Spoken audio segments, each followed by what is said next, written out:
Assalamualaikum warahmatullahi wabarakatuh. Perkenalkan, nama saya Nukina Rambayu, Prodi Pendidikan Teknologi Informasi, NPM 3062046038, kelas 01 reguler, mata kuliah Bahasa Indonesia Keilmuan, dosen pengampu Dr. Hajah Ida Rusdiana, SPD, MPD.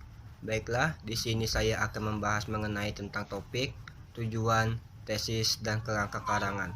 Untuk yang pertama, topik.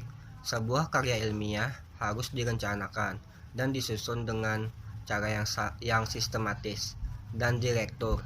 Untuk itu, perlu diterapkan terlebih dahulu hal yang paling penting yang hendak diuraikan. Hal yang paling penting itu disebut sebagai topik. Topik tidak sama dengan judul, namun banyak orang mengartikannya sama. Topik seperti telah dikemukakan di atas haruslah yang pertama ditentukan oleh penulis, sedangkan judul akhir karena judul hanyalah kepala karangan. Dalam memilih perlu dikembangkan beberapa hal. 1. Harus menarik perhatian penulis. 2. Diketahui dan dikuasai oleh penulis.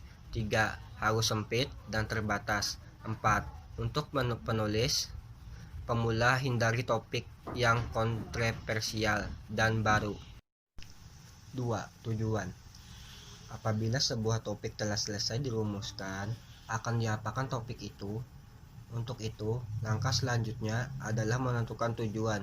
Tujuan adalah sasaran yang hendak dicapai penulis berdasarkan topik, sehingga tujuan itu mempersempit atau membatasi topik.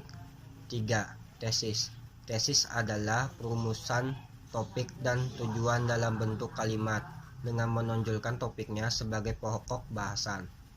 Tesis lebih menonjolkan topik daripada tujuan, dengan maksud penulis karangan ilmiah melakukan analisis, interpretasi, dan sintesis. Dalam proses penulisan karangan ilmiah, tesis merupakan payung bagi tahapan penulisan ilmiah. 4. Kerangka karangan. Kerangka karangan adalah suatu rencana kerja ilmiah yang teratur untuk mendeskripsikan penyusunan pokok-pokok bahasan ke dalam bab dan subbab dengan menampilkan acuan berupa sumber rujukan referensi yang digunakan. Fungsi penting dalam proses penulisan kerangka karangan yaitu 1. Tidak mengoleh ide sampai 2 kali sehingga penulisan tidak keluar dari pokok masalahnya. 2. Menciptakan klimaks yang berbeda setiap bab sehingga ada variasi dalam penyajian materi karangan. 3. Mengingatkan penulis pada bahan atau materi sebagai sumber rujukan dan bahan.